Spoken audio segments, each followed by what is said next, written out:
Keep watching The Politics every Friday, 12 p.m. Eastern Time on New York Parrot TV, the voice for humanity. Welcome to the show. Good afternoon. My name is Robert Press. Let me show you my press card. Whoops, put it the right way. I'm an official reporter for the Bronx Chronicle, Parkchester Times, Co-op City News, and here on Parrot TV talking politics. Today is Cinco de Mayo, which is the French winning, the Mexicans winning the battle of, I forgot the name what the battle is, but they beat the French and they stayed independent. Today is also International Midwife Day. The International Midwife Day is celebrated on May 5th every year. The celebration ensures the quality of care provided by midwives to the newborns, women, and their families. The occasion is also celebrated to protect and decrease the rate of maternal health during childbirth. International Midwife Day is celebrated every year with a new theme. So congratulations to our midwives out there. And one thing that's needed really in the Bronx, and Mayor Adams has said this, is a health, wellness, and birthing center, which Jacoby Hospital Building Number 2 would be the perfect place for this. Instead of putting people from Rikers Island who are awaiting trial for major crimes they may have committed or not, or convicted criminals that are waiting to go upstate. We'll have more on that on another show, but right now let's get into today's show. Our weather for today is going to be nice, and it looks like we'll have beach days for both Saturday and Sunday. Temperature should get up into the 70s. But remember, if you go into the water by our Bronx Riviera, also known as Orchard Beach, the water temperature will be a little colder, about 10 degrees cooler, because it's still cold from the winter. The water hasn't warmed up yet, so if you go to the beach, remember that the water is going to be colder than you think. Next, on the Donald Trump brigade, he is now being charged by a woman from the 1970s who have accused him of raping her. It is writer E. Jean Carroll. She said in a Manhattan department store, Donald Trump raped her in, I think, one of the dressing rooms that he went into. Trump has called the allegations ridiculous. It's the most ridiculous, disgusting story. It was just made up. He claims it is a hoax and a con job. Carroll is suing Trump for battery and defamation. She also claims that she was ashamed and scared of taking on a wealthy man back in the 1990s. She's not saying this, but, it just seems like a coincidence that right now he's running for president. Okay. On to our other favorite subject, Congressman George Santos. It looks like he has a new challenger in it's a Republican candidate who filed to run against George Santos, and his name is Phil Grillo, but Mr. Grillo has his own problems as he was indicted in the January 6th insurrection of the U.S. Capitol. Mr. Grillo is seen on video going into the Capitol through a broken window, then exiting and re-entering the Capitol a little bit later through the front door. 4 Proud Boys have been indicted, they've been convicted. And I'm going to read from the U.S. Attorney what this was. The jury convicts 4 leaders of the Proud Boys of seditious conspiracy related to the U.S. Capitol breach. All defendants convicted of multiple felonies. A jury in the District of Columbia today, which means yesterday, returned guilty verdicts on multiple felonies against 5 members of the Proud Boys, finding 4 of the defendants guilty of seditious conspiracy, forgive me for that, for their actions before and during the breach of the U.S. Capitol on January 6, 2021. According to evidence at the trial, the months leading up to January 6th, the defendants plotted to oppose by force the lawful transfer of presidential power and to prevent the members of Congress and the federal law enforcement officers who protect them from discharging their duties.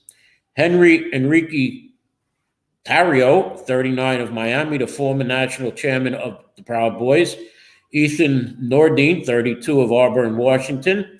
Joseph Biggs, 39, of Ormond Beach, Florida. Zachary Rio, 37, of Philadelphia, were found guilty of the seditious conspiracy and conspiracy to obstruct an official proceedings. The 4 defendants and co-defendant Dominic Pizzola, 45, of Rochester, New York, were also found guilty of obstruction of an official proceeding, conspiracy to prevent members of Congress and federal law officers from discharging their duties, civil disorder, and destruction of government property. Pizzola was also found guilty of assaulting, resisting, and impeding certain officers in robbery involving government property.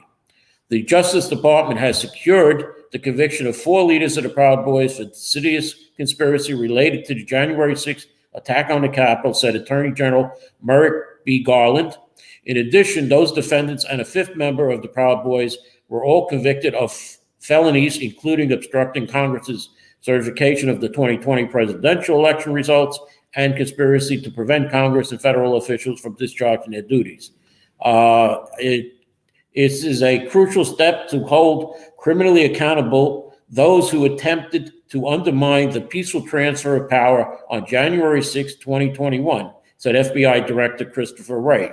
The FBI will uphold the rights of all Americans to participate in peaceful First Amendment protected activities, but we are just as committed to holding criminally responsibly those who engage in violence to undermine the workings of our democracy. I am grateful to the hard work of many FBI agents, analysts, and other staff who worked tirelessly to investigate the acts criminally committed that day. So we are awaiting the trial of one Mr. Phil Grillo. Mr. Grillo was the campaign manager of Republican candidate Samantha Circa in last year's 34th state Senate race. He is also involved in the campaign. He got signatures, and he seems to be her campaign spokesman, which Ms. Grillo and I had to talk about Ms. Zerker coming on this show. And I said, you've got 7 days notice. How much more notice do you need? He said he needed 8 days notice. So I said, fine, she's not coming on the show.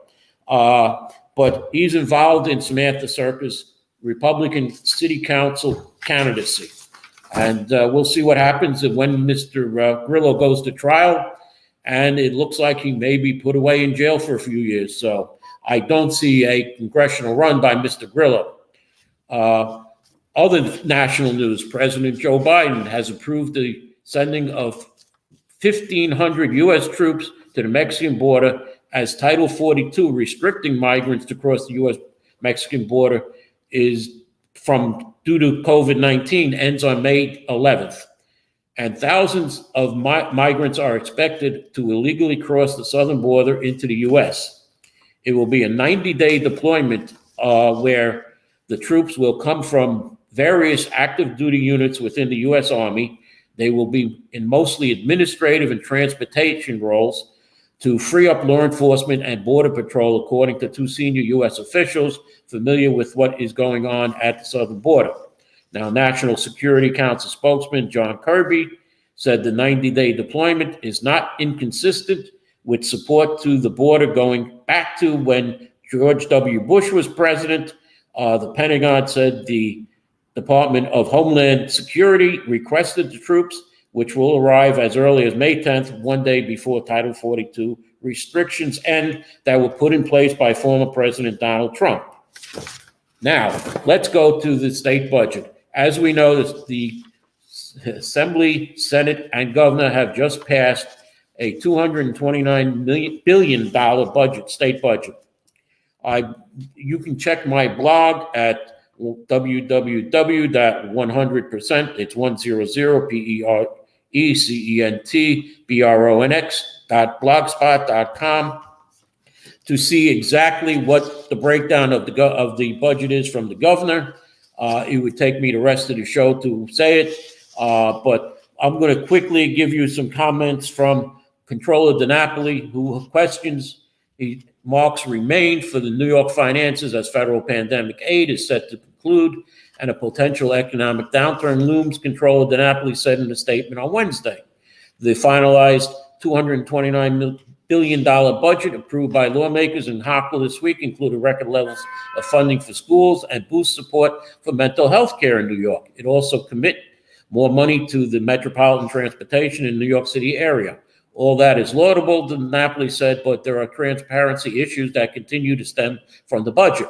At the same time, there are billions of dollars in the budget exempt from oversight by his office, Napoli said. There is still too much spending through lump sums without details, and the budget still lacks much needed transparency. He said provisions were included that appear to exempt approximately $5 billion from the controller's oversight. There is also a significant increase in capital projects funding, which will place more burden on the state's remaining debt capacity in New York's already high debt level. He warned that state lawmakers and the government could soon be dealing once again with gaps in spending and revenue, requiring either an increase in taxes or cuts in cost. Potentially, lawmakers and the governor may need to do both, a politically unsavory matter.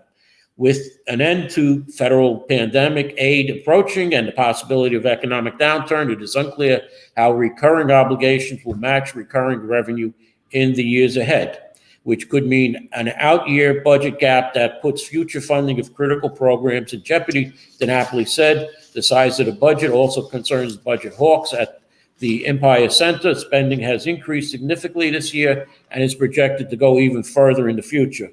Governor Hochul's budget division has already indicated state expenses will outpace revenues by more than $20 billion over the next 3 years, said Ken Garadian, a senior fellow with the organization, hiking spending with more than $2 billion above the governor's February proposal of originally $227 billion and drawing from the state's fund balance to cover part of it will increase the budget gaps and leave New York with less ability to manage them, especially in an economic downturn. What is on the screen now is the April New York City Crime Index stats. As you see, murder has gone down from April 23 compared to April 22. There are 2 less murders, or it's down 5%, 5.9%. Rapes, however, were 118 in April of 23 compared to 108 of April 22, which the police department says is a decrease of 9.3, but it looks like it's an increase of 9.3%. As far as robberies go, the decrease, or I should say the number in April 23 was 1220. In April 2022, it was 1268, so there is a decrease of 48 robberies, or 3.8%. Felony assault is at 2,153 compared to 2,103, or 150 more felony assaults, for an increase of 7.1%.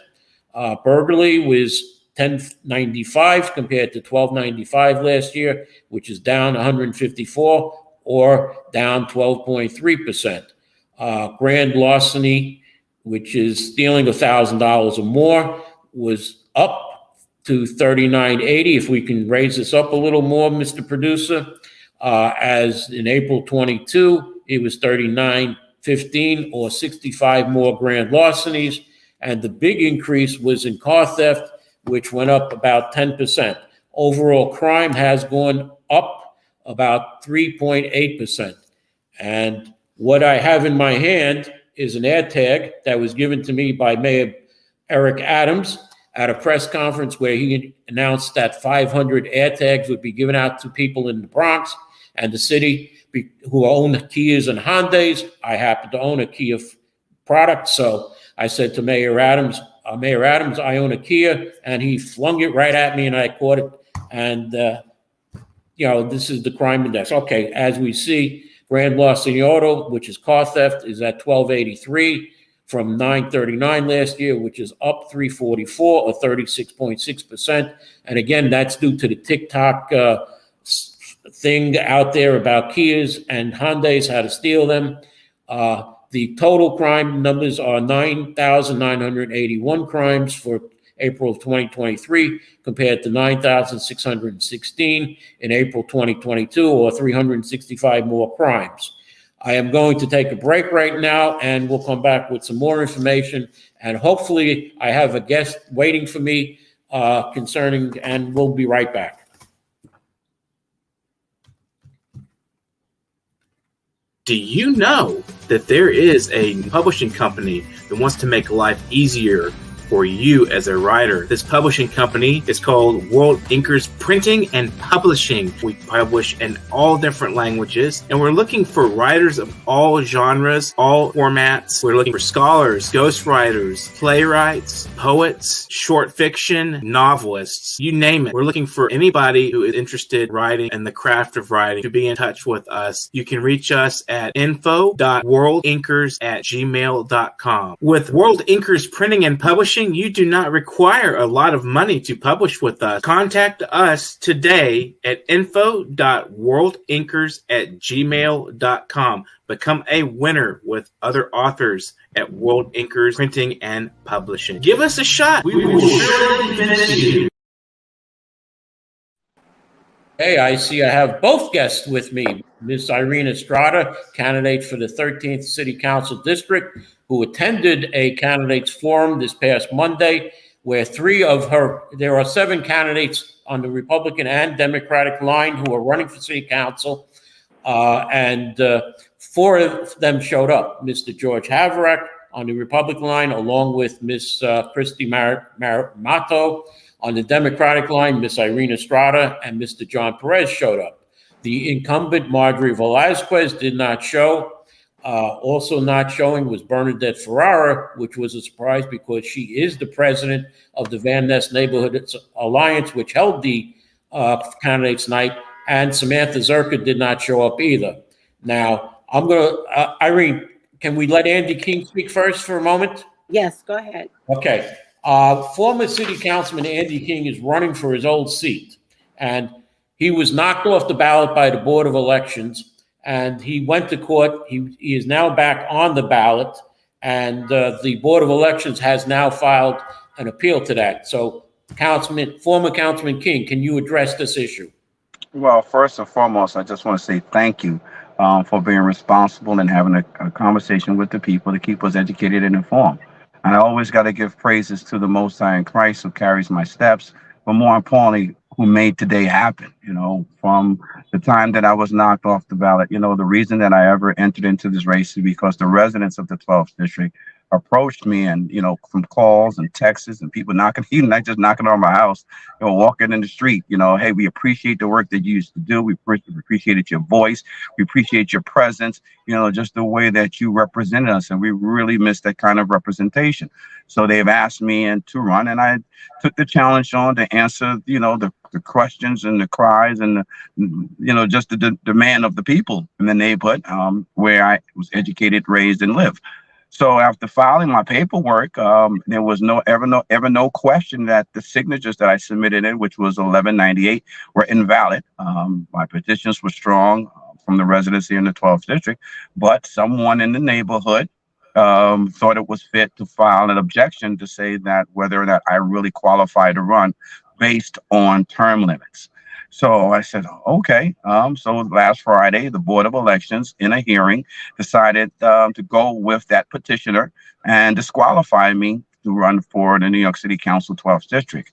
My attorneys, however, filed Monday in court to say, hey, he is eligible to run for City Council again, based on not just the term, but based on the charter laws, based on the charter revisions, based on all the amendments, based on all the things that they did from 1936 to today. And through those conversations and clearly and defined examples of why I'm qualified, Judge saw fit and recognized that, yes, the argument that was presented to her was an accurate one, and demanded that I qualified to run. I am qualified to run, and ordered the Board of Elections to put me back on the ballot. It seems to me to be a surprise that the Board of Elections would rule on such a matter, because normally as you went to court to get back on the ballot, this seems to be a court issue where the Board of Elections would not have purview over. And I want to thank you for coming on, former Councilman King. I want to wish you good luck in your re-election bid. And let me move on to my next guest, Ms. Irene Estrada, please. Now, Irene Estrada is running for the 13th City Council. And why don't you introduce yourself to my viewers, Ms. Estrada? Good afternoon. My name's Irene Estrada, and I am running for City Council District 13. First, I would like to give God all the glory. As an ordained minister, we are blessed to have a wonderful morning and a wonderful district to represent. But it's also Cinco de Mayo. So to everybody who is Mexican and New Yorkers, we wish you a happy, great Cinco de Mayo.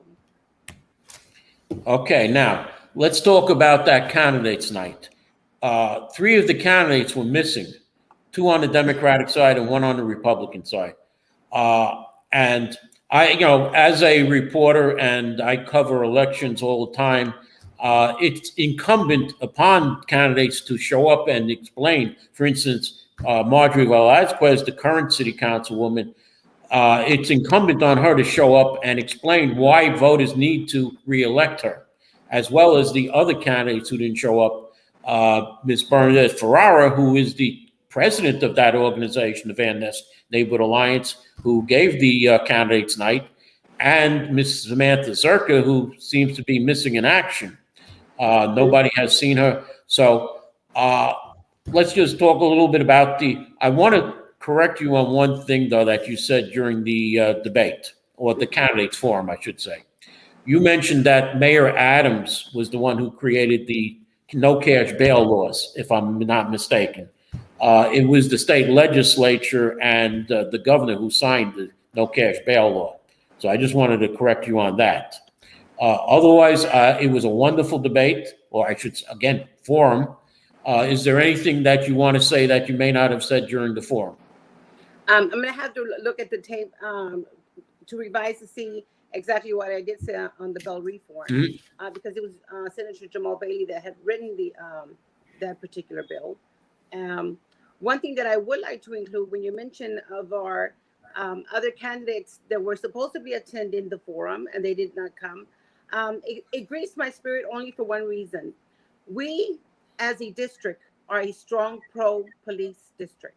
My concern for our district is that we don't have, if we're going to have legislators who want to run for office, and then there are elected officials and they don't want to show up to a forum or to a debate, that's a problem, because it shows that there's a disparity of representation, a disparity of representation that leads to loopholes. It leads to misrepresentation. It leads to I am bigger than you and I don't have to show up. And it's very sad because as an elected official, Marjorie Velazquez should have shown up to the forum out of respect for Van Ness community residents and out of respect for our district, District 13, as well as the other candidates that did not show. It shows that there is a lack of concern and respect for those that attended, those residents that came out to hear the voice of the other candidates and myself. We appreciate everybody that came out. It was very well led. It was very structured, and everybody had an opportunity to speak, and we all respected one another. But it comes to the boiling point in politics. Everyone turns into monsters. But this is our community. This is our district. And if you cannot respect our forums and our debates and our concerns as community leaders and as activists for so many years, then they should not be running for office. That is a disgrace that I feel that they should have been there, and I feel that it's a disgrace to the people that they did not attend. You basically took the words out of my mouth, Irene. I want to wish you good luck in the race, and I have to get a few more items in before the end of the show. I want to talk about, and you could stay on, and the Rent Guidelines Board first proposed an increase of 9% for 1 year and 16% for 2-year leases. They have come out of their meeting with a proposal for, of a 1-year lease from 2 to 5% and a 2-year lease of 4 to 7%. Do any of you have any comments on the Rent Guidelines Board? I do. Oh, go ahead, Andy. No, and listen, and it's just an opinion, whether the numbers are up or down. I think one of the things that we have to do as New Yorkers is be responsible when we're living in the city of New York. And I watched I will call it the show. I won't even call it a fiasco of them marching across the stage with banners and all this kind of stuff, as opposed to sitting down as adults and having a real conversation about the economics that landlords are managing right now in the scope of what's been transitioning in the city or across the globe for the last 2 or 3 years. And we just can't ask for everything free. We're not a socialist country. We don't have that luxury just to give everybody everything because they asked for it. But how do we be financially responsible with the economics that individuals are living with and what landlords have to provide for you to live in a certain location? And if things are off and wrong because it's just not fair, then let's have a real conversation about what fairness is. But just don't beat the drum just to beat the drum and try to bully people into a place when the economics are saying that we got to do certain things, whether it's a 2% rate, a 5% hike, or there's no hike at all. But be responsible and sit down and have an adult conversation. Irene, your comments?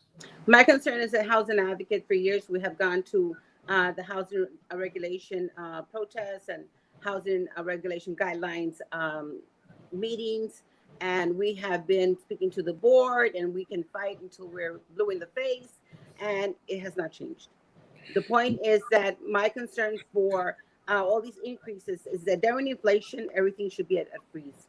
Everything should be at a freeze because our people in our city cannot afford the rents and pay Con Edison and have food at the table for their children. It is an insult to our economics across the board, whether you are poor, whether you are rich, whether you are middle income, it is affecting everybody across the board. When it comes to the inflation and the prices of our rent guidelines, they have to have not mercy, they have to have a better plan that's going to be a survival plan for the next mode and next generations. One final comment, one final item. I would be remiss if I didn't say a few words about what happened to Mr. Jordan Neely, who died of a chokehold on a subway train. It has been said that Mr. Neely was a panhandler on the subway, as some people do panhandle. If you've been on the subway, you've seen them. But the question is, was it aggressive panhandling or was it not? Because aggressive panhandling then is illegal. All the facts need to be coming out, and I believe that a full investigation needs to be done by Manhattan District Attorney Alvin Bragg, one that will either clear the Marine that did the chokehold, or who had or it will charge the Marine with a crime and let the Marine have his day in court. What is the opinion of both of you? Sister, I'll let you go first this time. Well, thank you. My thoughts on this incident. First, my condolences to the Jordan's family and to all those New Yorkers who feel that, that this is a very bad tragedy that has happened in the city. When it comes to the panhandlers and mental illness, when it comes to the homelessness and all the crises that we have uncertainty of, one thing that we are dealing with is a lot of panhandlers and also a lot of people who have mental illness. And it's very difficult for people in the trains to feel safe with public safety. We need more policing in the trains to make sure that if any of these incidents happen, they are able to respond, whereas they can also protect life. With this issue that happened with this Marine, we're going to continue to pray for both families. But we also know that there has to be an investigation. The investigation has to bring out all the truth from every corner to find out exactly what happened before and after, and to find out how much accountability, who has and what.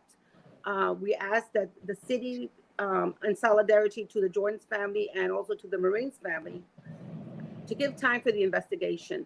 As ministers and clergy of New York City, we also want not only to diffuse situations in uncertainty, but we also want to have a plan. And the plan is, let us go forward and pray about this situation and condition so they can never happen again. And to prepare those in the city who work with Mayor Eric Adams, the mental illness is real. This is a crisis. We need more police on the trains, more safety for those who are going to work, and a safety net for those who are homeless and who are panhandling, who need services. They need to be held accountable for the services that they need. We need our city officials to come together and realize that this is a crisis that we're living in. And we have to take the initiative to do something about it. And Okay. the time is now. Councilman King. quickly, because I know you got to end. If white Marine chokes the life out of a black man, if it wasn't a white Marine doing it, would we be having this conversation? If it was anybody else, he'd already be locked up. He'd be in jail for committing murder. Okay, he's not law enforcement. He wasn't on the job. Of course, we have our challenges on the train, but who authorized you to choke the life out of somebody and not be held accountable for? Period. All the other reasons why, how we got here, we know those reasons. The city has a responsibility to help those who need help. And if we don't do our part as responsible leaders or people in government who have access and the time and the energy and the resources to deliver it, don't sit here and give somebody a pat on the back for hurting and killing somebody when they didn't have the right to do it. Again, let's change the dynamics. Let there have been a black man choke the life out of a white man. He's still be in jail right now, charged with murder. So I don't understand how do we have this double standards here because he was a Marine. At the end of the day, if you wanted to stop doing, the minute you got him in a position that you were in charge, then you were supposed to stop. Hey, according to the reports, 50 seconds after he stopped moving, you still holding them down.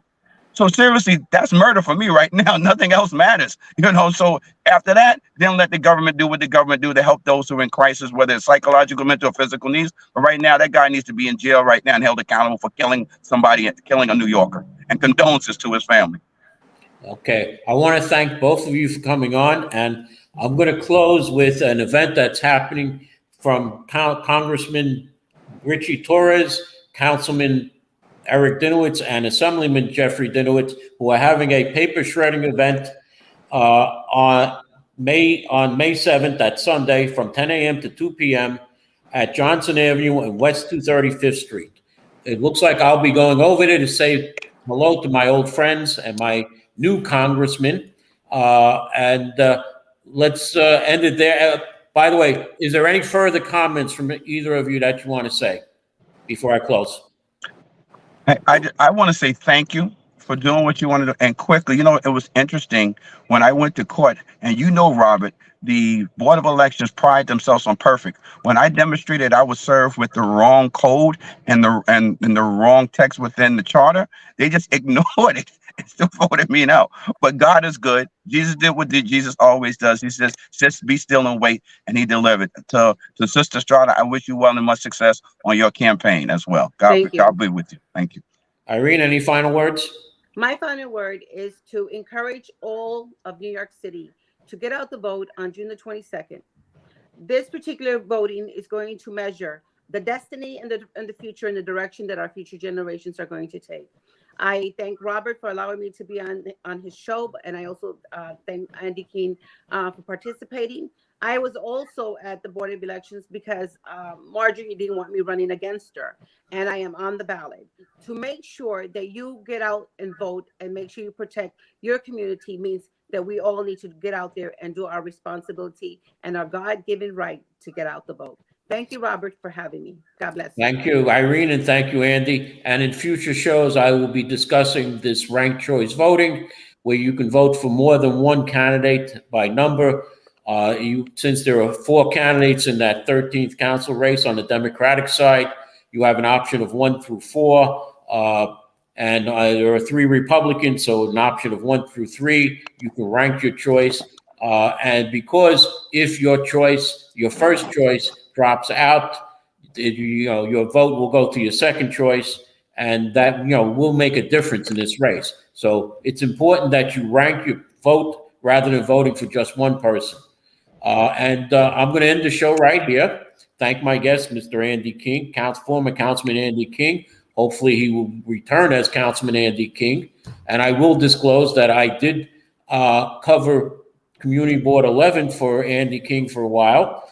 I was his representative to Community Board 11, so I'll disclose that. And I want to thank Miss Irene Estrada, who I have no connection with, and say I want to thank you for watching the show, and hopefully we'll have better shows as we come on, like this one. Thank you. Thank you. Undoubtedly, Africa is the best tourism destination on Earth. The continent is blessed with the most conducive atmosphere. To feel and enjoy these blessings, join the most productive one-week tour of the continent organized by Daylight Africa every September 2nd to September 9th to see beyond the fallacies about Africa on the mainstream media. Contact us at daylightafrica@gmail.com or call 718-822-5555. Daylight Africa. Revolutionizing tourism industries in Africa.